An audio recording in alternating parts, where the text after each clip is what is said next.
A vitória da Revolução Cubana em 59 intensificou as atividades comunistas na América Latina. A Revolução Vermelha estava mais perto. O Brasil já dava seus próprios sinais de inclinação à esquerda.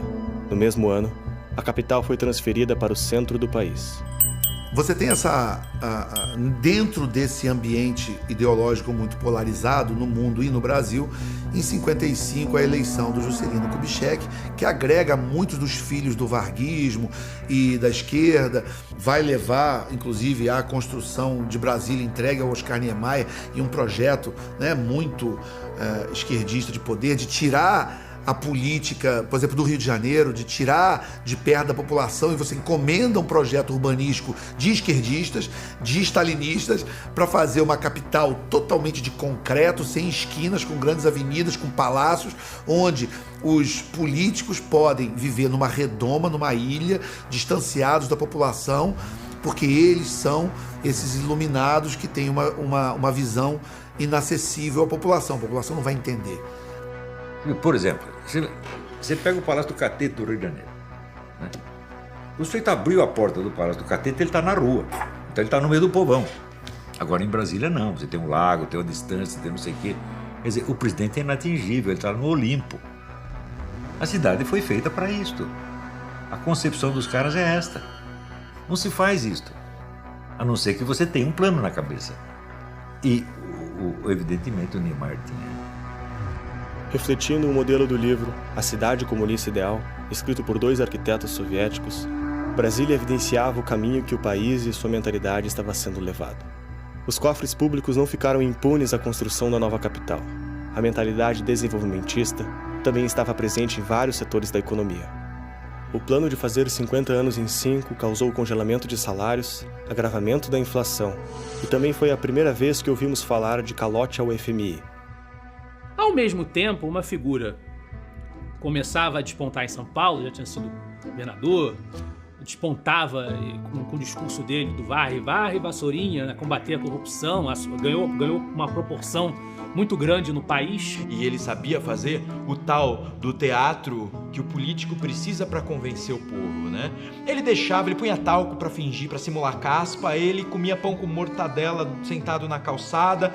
Ele, quando falava pro público, simulava que estava desmaiando de fome. Não tive tempo para comer, senhores. Só que ninguém via ele exatamente como esquerda ou direita. Sabe essas pessoas que conseguem se transformar em fenômeno político, mas ao mesmo tempo você não entende direito qual é o vínculo dele? A UDN quer capitalizar isso. E Lacerda se aproxima dele junto com a UDN. Tá? E aí o Jânio Quadros parece que é o candidato da direita. Só que o Jânio Quadros não era essa figura maleável, fácil de você conduzir como eles imaginavam. Ele começou com uma política, ao mesmo tempo interna, de condução econômica até mais ponderada do que a do Juscelino, que não era muito difícil. E na política externa, o Jânio Quadros faz umas coisas que a UDN pensa, o que ele tá fazendo, velho? Polarização tremenda no mundo entre a civilização ocidental, o capitalismo americano e o totalitarismo comunista soviético. Nesse clima você tinha os engraçadinhos, né, que queriam parecer independentes. Nós somos, né, nós não estamos presos a ninguém, nós somos nós mesmos, nós somos cheios de nós mesmos. Ele se reaproxima da União Soviética, o vice dele vai para a China e o pior, ele condecora o Che Guevara, né, com a Ordem do Cruzeiro do Sul, né, uma espécie de premiação republicana. Aconteceu o seguinte, eles estavam numa sala e o Jânio Quadros pegou a medalha numa prateleira e colocou no peito do Che Guevara, e aquilo foi um presente, porque a comanda ela teria que ser dada pelo Estado-Maior, por uma decisão das 3 armas. E o presidente simplesmente passou por cima daquilo e deu o comando para o Che Guevara. Bom, isso já causou, então, assim, um desgaste entre o presidente e as Forças Armadas. E depois um desgaste entre o presidente e os setores que lhe davam apoio, os setores conservadores e liberais. Não é que ele fosse, eu não acho o Jânio Quadros comunista, eu acho que o Jânio Quadros, nessa ideia de ser independente, acabava não tendo uma linha diretiva. Como é que eu explico isso? Você tem uma foto num jornal que ele tá com um pé para um lado, um pé para o outro, um olho para um lado, um olho para o outro, o óculos torto. E aí tá escrito, né? que é a orientação de Jânio Quadros, alguma coisa parecida com isso. Então você entende Jânio Quadros, acho que por essa foto o cara tá olhando pra tudo que é lá, tá tentando ir pra todos os lados ao mesmo tempo e vai cair. A verdadeira face política de Jânio é exposta quando ele tenta armar uma conspiração que desencadeou os eventos que mudaram para sempre a história do país. O Jânio Quadros fala pro Lacerda: como é que vocês conseguem governar com as assembleias legislativas dos estados? Eu não consigo governar com esse Congresso. Tentando introduzir com o Lacerda e cooptar o Lacerda para apoiar um fechamento do Congresso, alguma coisa do tipo, um golpe de Estado dessa natureza. O Carlos Lacerda, ele volta ao presidente, ao ministro, e faz uma espécie de chantagem. Fala, ou você renuncia, ou eu vou à imprensa e denuncio tudo. O Jânio Quadros pagou para ver, e o Carlos Lacerda chegou na tribuna da imprensa, escreveu um texto gigante, que era praticamente a edição inteira do jornal, contando tudo o que aconteceu, assim, a reunião, o diálogo que se travou. E denunciou na televisão: olha, o presidente está perdendo o juízo, ele tem que parar com isso, largar essa ideia louca dele. O Jânio Quadros vai lá e renuncia à presidência. Ele percebe que está isolado e provavelmente ele quis ser um Charles de Gaulle. Ele quis renunciar para o povo ir às ruas pedir volta a Jânio. Ele renunciou. E ele achou que o Congresso não aceitaria sua renúncia, por medida de estabilidade. O Congresso aceita sua renúncia no dia seguinte e ninguém vai às ruas. Jânio, então, perde o cargo. Aquilo foi o prenúncio do que seria 64, porque as pessoas começaram a sentir que o sistema político, o voto, não ia resolver nada, não ia levar a nada. Então ali começa a decair a credibilidade naquela tentativa de construção democrática que o Brasil vivia entre os anos 40, 50, 60. Com a renúncia de Jânio, quem assumiu foi seu vice, João Goulart, ministro do Trabalho de Vargas, deputado federal e vice de JK. Jango era um varguista de carreira.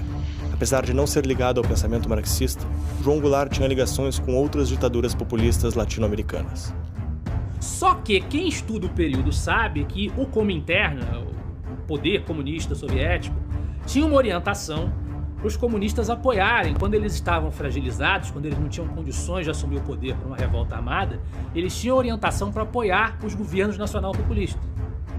Por isso que houve apoio comunista à eleição do Juscelino e, obviamente, começou a haver um interesse comunista no governo do João Goulart. E os ministros militares começaram com um papo de que havia razões de segurança nacional para evitar que João Goulart assumisse a presidência, que ele seria um risco à segurança nacional.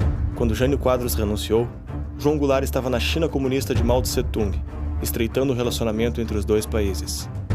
Com o impasse da renúncia no Congresso, Jango fez uma série de escalas antes de voltar ao Brasil. Sua última parada era em Montevidéu, onde encontrou-se com Tancredo Neves, o líder do governo no Congresso. E Tancredo diz para ele o seguinte: escuta, tá difícil lá no Brasil, muita resistência, mas a gente achou uma medida para salvar a Constituição.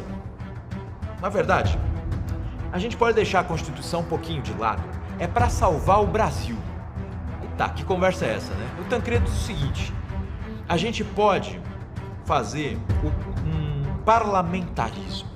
Então assim, você é o presidente, mas quem governa é um ministro, primeiro-ministro, tá? Alguém colocado nessa posição pelo Congresso, momentaneamente, tudo. Pode ser, porque se você voltar como presidente, vão te perseguir, é melhor você ficar no exílio. E ele diz, pode ser. Agora eu abro um parênteses. O que estava acontecendo no Brasil nesse momento? No Rio Grande do Sul, o cunhado do Jango, chamado Leonel Brizola, estava armando toda uma espécie de revolução contra os grupos que queriam impedir a posse do Jango. Eu assisti, eu vi a agitação, eu vi o povo sendo armado, eu vi trincheira montada na frente do palácio com sacos de areia, eu vi as metralhadoras em cima do Palácio Piratini para defender. E aquilo pretendia ser um foco de resistência, né, para permitir a posse do vice-presidente da República, que estava vindo para o Brasil. Ele era realmente um orador de boa qualidade, mas empolgado com as teses de esquerda, e as sustentava e afirmava, e o Brasil não as queria, e a maioria do Congresso não as queria, né? Então, finalmente, infelizmente, no final do processo todo, acabou prevalecendo a razão, né? O presidente aceitou a adoção do parlamentarismo e ele passou, durante 3 meses, ele governou, inclusive nomeou, três primeiros ministros tiveram que ser substituídos porque não se afinavam. Eles representavam uma opinião majoritária que não era a opinião do presidente. Então, nenhum primeiro-ministro servia ao presidente da República. E aquilo ali logo redunda num plebiscito e o presidencialismo volta, o João Goulart recupera os seus poderes. Então ele se torna o presidente da República, né? Aí sim, com vários poderes na mão. E nesse período da década de 60, o Luiz Carlos Prestes estava com uma reaproximação com a União Soviética, ele mesmo estava já em contato com o Nikita Khrushchev. E nesses documentos ele conta como estava sendo feito o trabalho para que o comunismo assumisse o poder no Brasil. Era o objetivo declarado e expresso. Guerra Fria. E isto se acelerou a partir da chegada ao poder do Jango. Então a reaproximação com a União Soviética, essa aproximação com a China, eram indicativos de que a esquerda estava se reinventando. E essa reinvenção não tinha nada a ver com democracia. E começa uma política econômica intervencionista, também com seu caráter desenvolvimentista, emissionista, inflacionária. O João Goulart não consegue lidar com o problema que já vinha do Juscelino, como eu falei, né? O Jango levou isso a uma potência ainda maior, numa situação de Brasil ainda política mais complicada, mas continuou inflacionando. E chegamos à inflação de 100% ao ano, numa situação insustentável também, não só política. E as greves começaram. Quando você tem uma crise econômica, é o cenário perfeito para começar as greves, o barulho dos sindicalistas, o CGT. Até grupos militares sindicalizados. Nós tínhamos, então, uma possibilidade de república sindicalista, que é uma pré-revolução. O pessoal começa a ficar com medo dessa república sindicalista. E alguns fatos muito especiais acontecem. Ele favorece greves, ele estimula grupos a fazer greves. Greves para pressionar o Congresso.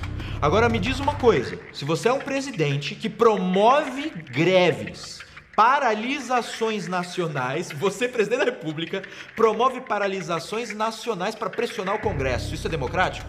E isso vai seccionando a sociedade de uma tal maneira, absorvendo ainda o clima, a atmosfera da Guerra Fria, que o João Goulart conclui. O único caminho que resta a ele é se juntar com a extrema-esquerda. Já tem livros que denunciam a presença da KGB aqui naquele período. Você começa a ter guerrilha sendo treinada por cubanos. Também tem livros que denunciam, intelectuais que denunciam isso, tem registros disso. Isso não é segredo que existiam brasileiros que foram fazer guerrilha em Cuba. Em nossas pesquisas, nesses documentos, encontramos informações sobre aproximadamente 41 brasileiros que foram a Cuba fazer guerrilha, aproveitando dessa ajuda da STB, que fornecia essa logística no transporte via Praga.